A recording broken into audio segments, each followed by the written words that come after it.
Yo les amis, c'est Becky187. Alors aujourd'hui on se retrouve, comme tu l'as remarqué certainement, pour mon avis à chaud du premier épisode de la saison 4 de Stranger Things. Alors que dire, il n'y aura pas de spoil, hein, ça je vous le dis tout de suite. Je vais émettre quelques petites critiques par rapport à cette saison 4. Déjà, la longueur des épisodes, beaucoup trop long, 1h30, enfin entre 1h20 et 1h30 par épisode, c'est un petit peu long. Et le découpage est un petit peu mal fait à mon goût, bien sûr, hein. Comme tu le sais, ça, il n'y a pas de spoil. Comme tu le sais, la saison 4 sera en deux parties. Première partie de 7 épisodes et la deuxième partie de 2 épisodes. Pourquoi 2 épisodes pour la deuxième partie? Parce que les épisodes durent tout simplement un peu plus de 2 heures. Enfin, entre 2 heures, voire un peu plus de 2 heures.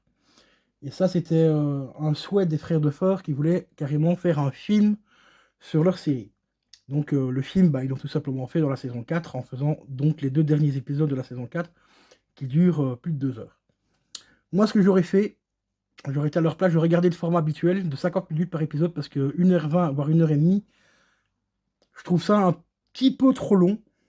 Ça traîne un petit peu en trop longueur, surtout pour l'épisode 1, parce que bon, l'épisode 1, comme tous les épisodes des saisons des précédentes, on a la mise en place de l'univers et aussi de l'intrigue. Ici, on redécouvre les personnages donc 6 mois après la fin de la saison 3.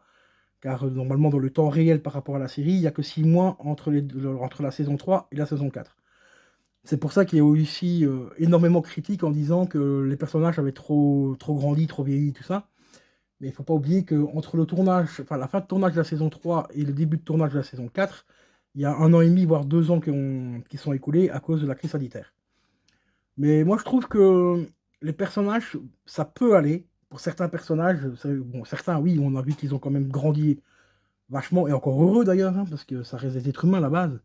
Mais pour la plupart, comme par exemple Dustin, moi je trouve qu'il a pas trop changé que ça. Bon, ça se voit qu'il a pris un peu de l'âge quand même, mais on retrouve encore malgré tout le Dustin de la saison 3. Pareil pour Will, ça va aussi, il a pas trop changé non plus. Bon, après, il y a d'autres personnages hein, un peu plus charismatiques. Eleven, ça peut aller aussi. Bon, ça se voit qu'elle a quand même pris la maturité et tout ça par rapport au niveau de son corps, au niveau de son visage et tout ça. On voit qu'elle est un peu plus mature qu'à la fin de la saison 3. Mais je trouve que dans l'ensemble, ça passe. Ça peut passer. Le gros souci qu'il y a, c'est, comme je l'ai dit tout à l'heure, c'est la longueur des épisodes, 1h20, voire 1h30 par épisode. Surtout pour l'épisode 1, j'ai trouvé ça vraiment, ça traînait trop en longueur, quoi. La présentation, la mise en place des personnages, d'accord, ok, mais moi, ce que j'aurais fait pour cette saison 4, j'aurais fait comme d'habitude, donc c'est-à-dire, enfin, la couper en deux, oui, mais en mettant les 5 premiers épisodes pour la première partie, et sur la deuxième partie, en mettant donc l'épisode 6, 7 et l'épisode 8, parce que l'épisode 8 fait 2 heures. Donc l'épisode 6, 1h30, l'épisode 7, 1h30, et laisser l'épisode 8 au complet, donc 2 heures, et l'épisode 9, vu qu'il fait à peu près 2 heures aussi, bah celui-là, je l'aurais coupé en deux. Comme ça aurait fait partie 1, 5 épisodes, et partie 2, 5 épisodes également, et ça aurait permis, donc pour la saison 1, avoir une saison 1 un peu plus... Enfin, une saison 1. Une saison 4, mais partie 1 un peu plus dynamique, on va dire ça comme ça, plus dynamique parce que je vous dis, 1h30, il faut vraiment se les taper, hein. Même si je suis persuadé que l'épisode 2, 3 et 4 et 5 vont monter crescendo, hein, comme toutes les autres saisons d'ailleurs. Déjà la fin de la saison, enfin la fin d'épisode 1 était franchement très intéressant. Mais comme je l'ai dit, c'est l'effet de surprise qui aurait dû nous faire sursauter et tout, a été un petit peu gâché par la longueur de l'épisode. Et ça, c'est un peu dommage, mais bon. Après, on verra ce que ça va donner pour l'épisode 2 et 3 et tout ça. Mais sinon, dans l'ensemble, là j'ai maté à peu près la moitié de l'épisode 2 aussi. La série tient la route toujours. Et ça, c'est vraiment super bien par rapport à une série déjà enfin, qui a déjà 4 saisons. Il n'y a pas de, comment dire, d'épisodes en dessous par rapport aux autres, que ce soit au niveau du casting toujours est très intéressant. L'intrigue est toujours là, vraiment une très bonne intrigue. Et aussi, bah, l'univers des années 80-90, franchement, est hyper bien retranscrit. Le choix des décors et tout, franchement, mais est vraiment d'une qualité exceptionnelle. Ce qui, pour moi, cette série-là restera très longtemps gravée dans les mémoires.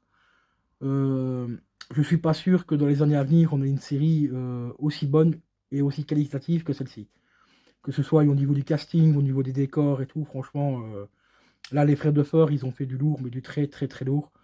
Comme vous le voyez, ben, je suis un tout petit peu fan, hein, j'ai quasiment toutes les BD. Il y en a juste la cinquième que je vous ai pas mis parce que c'est un hors-série, donc c'est Stranger Things contre les zombies. Donc celle-ci, elle est un petit peu hors-série par rapport à celle-ci. Donc ici, on reprend vraiment la série originelle par rapport aux séries, enfin la série existante sur Netflix. Donc chaque saison, en fait, chaque BD reprend une saison.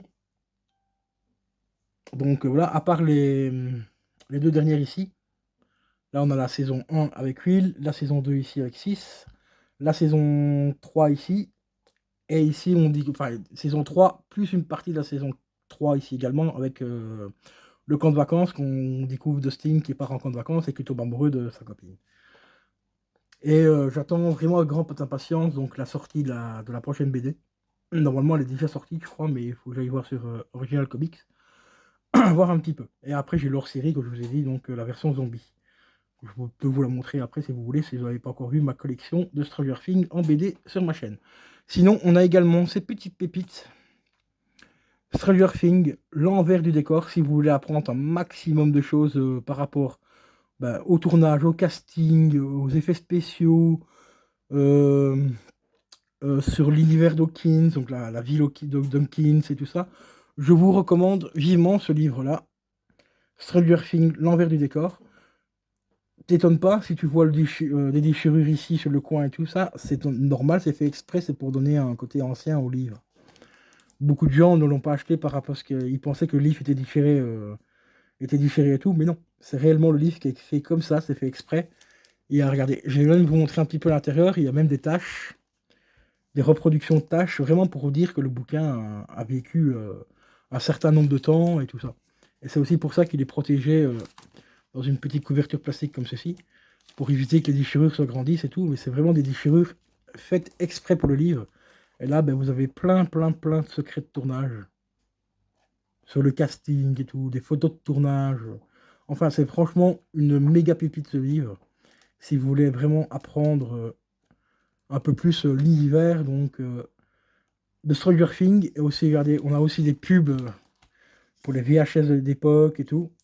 On a bien sûr, évidemment, des références à Stephen King, car Stephen King a participé à l'écriture de certains épisodes du tournoi, enfin de la saison 3, je crois, ou c'était la saison 2 ou la saison 3, je ne me rappelle plus, mais il y a beaucoup aussi de références donc au film de Stephen King dans la série, et Stephen King, comme je vous l'ai dit, a participé à un tournage, enfin à l'écriture de certains épisodes. Ici, on a une fiche technique, par exemple les relevés de notes de Mike et ainsi de suite, par rapport à Donjons et Dragons. Et on a plein d'infos. Mais vraiment, un truc de fou. Ce bouquin-là, c'est une vraie pépite. Vous pouvez le trouver sur Amazon et éventuellement sur Rakuten d'occasion entre 25 et 30, entre 25 et 30 euros. Et ici, on a ceci. Je ne vais pas vous montrer ce qu'il y a à l'intérieur, ça je vous laisserai découvrir pour ceux qui achèteront le livre. Et derrière, on a un petit décor. Je vais vous montrer. Hop. Voilà, on a un petit dessin. La bête. Donc franchement, livre très intéressant pour les fans, hein, vraiment. Enfin, même si tu n'es pas fan, si tu as envie d'apprendre un petit peu plus sur les secrets de tournage, je te recommande ce bouquin vivement parce qu'il est vraiment très intéressant. Je vais essayer de remettre, voilà, comme ça par au-dessus. Donc ce livre-là est franchement super intéressant. Et si tu es abonné à mon groupe Facebook, pas mon groupe Facebook, à mon Instagram, pardon, enfin, Instagram, Facebook et tout ça, et surtout à mon Discord, je t'ai partagé les nouvelles publications, les nouveaux goodies qui sont en vente sur Zavi, à des prix intéressants. Il y a des t-shirts, on a même la veste du club, donc le club Donjons et Dragons. Il y a des mugs, il y a des nouvelles pop aussi et tout ça. Franchement, des prix très intéressants. Donc n'hésite pas à aller checker mon Discord, ou alors tout simplement te rendre sur le site de Zavi pour regarder les nouveaux goodies qui sont sortis. Sur ce, je te dis à la prochaine, c'était Bikey 187, ciao ciao.